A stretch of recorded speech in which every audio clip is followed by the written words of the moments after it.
그 증인께서는 그 비상계엄 선포문을 받지는 못하신 거죠? 그러니까 제가 대통령 집무실에 처음 들어갔을 때 본 게 아마 그거 아닌가 싶습니다. 한 장짜리였는데요. 뭐 비상계엄이라는 내용이 있었고요. 그 다음에 10시, 뭐 전국 이런 것들이 쓰여 있었거든요. 그래서 그게 지금 나중에 제가 총리님이 갖고 계시다고 해서 언론에 보도된 걸 하나 봤는데 제가 봤던 게 그게 아닌가 싶습니다. 예. 그 국무회의의 그 회의록에는 그 평상시에 네. 그 부서를 안 하나요? 회의록은 부서 안 합니다. 아, 그렇군요. 회의록은요, 저도 이번 사태를 계획 처음 봤는데, 그냥 참석한 국무위원들이 OX로만 표시가 돼 있고요. 뭐 발언 요지 같은 거는 뭐 보통 국무회의 올리면 바로바로 의결이 되기 때문에 발언 요지도 없고, 뭐 다른 내용이 별게 없습니다. 아마 필요하시면 아마 그 회의록을 하나 받아보시면 쉽게 이해가 되실 것 같습니다. 그러니까 누군가 그 확인의 의미로 네. 거기에다가 뭐 서명이나 이런 거 할 거 아니에요? 그게 작성이 된 다음에 참석한 장관들 부처에 다 확인을 회람을 한다고 합니다. 그 회의록을. 아니요, 그러니까 회람을 하면서 거기다가 서명 받나요? 안 받습니다. 제가 알기로는 안 받습니다. 행안부 장관도 안 하시나요? 네, 저도 안 합니다. 그러면 그 작성자인 의정관 네, 서명만 있겠네요. 의정관이 서명하는지는 모르겠는데요. 아주 한두 장짜리 간단한 거고요. 거기에 부서하는 게 아니고요. 아까 국법상의 행위 문서에 이제 전자적인 방법으로 부서를 하게 되는 것이죠. 예. 저 최상목 장관의 말에 의하면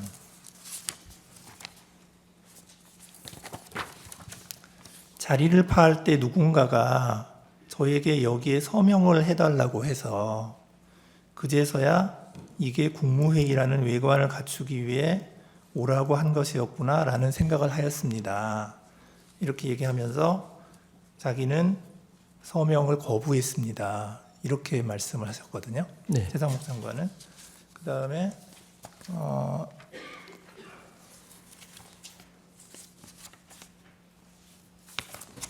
한덕수 총리는 뭐라고 그랬냐면 참석한 사람 사인 정도 받으려고 했는데 그 사람이 누구였는지는 기억이 안 납니다.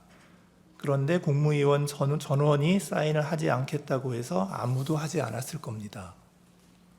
이렇게 얘기를 하는데, 그리고 이제 최상목 장관은 한마디 더 하세요. 뭐라고 하시냐면 12월 4일 다음 날이죠. 다음 날 00시 40분에 그 소위 F4 회의, 그러니까 이창용 한국은행 총재, 김병환 금융위원장, 이복현 금융감독원장과 F4 회의를 진행을 했다. 그 자리에서 최상목 장관이 제가 서명을 하지 않고 나왔다. 나는 사퇴할 것이다. 라고 얘기했다는 거거든요. 근데 조금 이상한 게 평상시 국무회의 때 서명 안 하는데 맞습니다. 그날은 왜 서명을 받으려고 했을까요? 그러니까 저도 그 얘기가 왜 나왔는지 모르겠는데요. 저도 그 상황이 기억이 납니다. 아까 말씀드린 때 테이블이 굉장히 긴데요. 저는 이제 대통령 집무실 쪽 가까운 쪽에 앉아 있었고 저쪽에서 뭐 서명 어쩌고 뭐 그런 얘기를 하면서 서명 안 하고 갔습니다. 뭐 이런 얘기가 들리더라고요. 그래서 무슨 서명이냐? 서명이 왜 필요하냐? 서명할 필요가 없다라고 제가 얘기를 했어요. 근데 기본적으로 서명 얘기가 왜 나왔는지 모르겠는데요. 뭐 국무회의가 됐든 뭐 부서가 됐든 손으로 서명하는 경우는 없습니다. 전자적인 서명을 하는 것이지 그때 누가 왜 그런 얘기가 나왔는지 저도 이해를 할 수가 없습니다. 예. 서명하는 경우는 없거든요. 예. 다 전자 서명을 하는 것이지 다 자기 집무실에 돌아가서. 그 한덕수 장관은 그 비상계엄 관련 국무회의의 요건을 충족하였느냐 이런 질문에 자기는 평가를 못하겠다. 네. 이제 그런데 자기 생각에는 간담회 정도 되는 것 같다. 이렇게 말씀을 하셨고요. 그 다음에 오영주 장관은, 중기부 장관은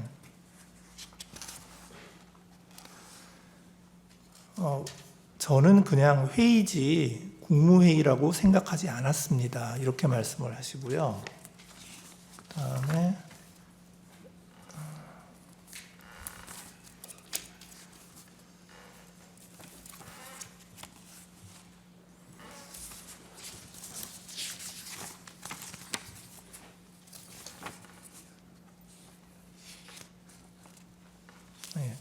최상목 장관도 그날 모였던 것이 국무회의라고 생각을 하지는 않습니다. 이렇게 말씀을 하시고 계셔서 참석하시는 분들이 내가 지금 국무회의를 하고 있구나 이런 생각을 못 하셨던 것 같거든요. 근데 증인께서는 네, 이게 지금 국무회의라고 생각을 하셨던 건가요? 그렇습니다. 제가 아까 말씀드렸다시피 저는 그 자리에 계신 대부분의 국무위원들은 국무회의를 한다고 생각했을 거라고 아까 말씀을 드렸습니다. 그 이유는 아까 한 걸 결국 반복을 하는 건데 총리님께서 국무회의에 대해서 대통령께 말씀드려 갔었고 그래서 그 자리에 있었던 분들은 국무회의를 한다는 걸 다 알고 있었고요.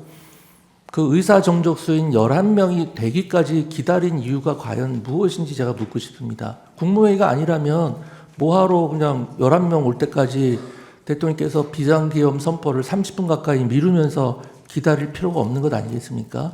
그래서 뭐 판단을 하시겠습니다만 회의에서 이렇게 절대로 양보할 수 없는 것이 다른 요건은 차치하더라도 의사 정족수 아니겠습니까? 그래서 11명이 모일 때까지 다 기다려서 국무회의를 나름 좌석도 격식을 갖추고 했는데 그분들께서 왜 그렇게 말씀하시는지는 잘 모르겠습니다만 제 생각은 어쨌든 평가야 뭐 사법기관에서 할 것이지만 국무회의를 한다고 저는 생각을 했고 다른 분들도 그렇게 생각을 했을 거라고 생각을 합니다. 예. 이제 부서에 관해서 좀 네. 여쭤보는데요. 헌법 82조는 대통령의 국법상 행위는 문서로서 하며 이 문서에는 국무총리와 관계 국무위원이 부서한다. 군사에 관한 것도 또한 같다. 네. 이렇게 돼 있거든요. 근데 이제 이게 비상계엄은 대통령의 국법상 회의잖아요. 네, 그렇습니다. 그리고 관계 국무위원은 누구인가요? 그게 지금 원래 그 비상계엄을 건의할 수 있는 게 국방부 장관과 행안부 장관이잖아요. 그러면 관계 국무위원은 누구인 거죠? 당연히 국방부 장관이라고 생각합니다. 예. 한혁수 국무총리는 자기는 부서고 뭐고 서명도 안 했고 일체 안 했다고 하시거든요. 네. 그리고 증인은 행안부 장관으로서 부서를 한 적은 없는 것이죠. 네, 없습니다. 예, 없으시고. 제 소관 업무도 아니었고요. 이번 비상계엄이 제가 건의를 했으면 아마 제가 소관부처 장관이 됐을 것 같고요. 만약에 한다면은 뭐 비상계엄과 경비계엄이 있지 않습니까? 경비계엄을 했다면 아마 제가 소관부처 장관이 됐을 가능성이 높다고 생각을 합니다. 예. 네. 이상입니다.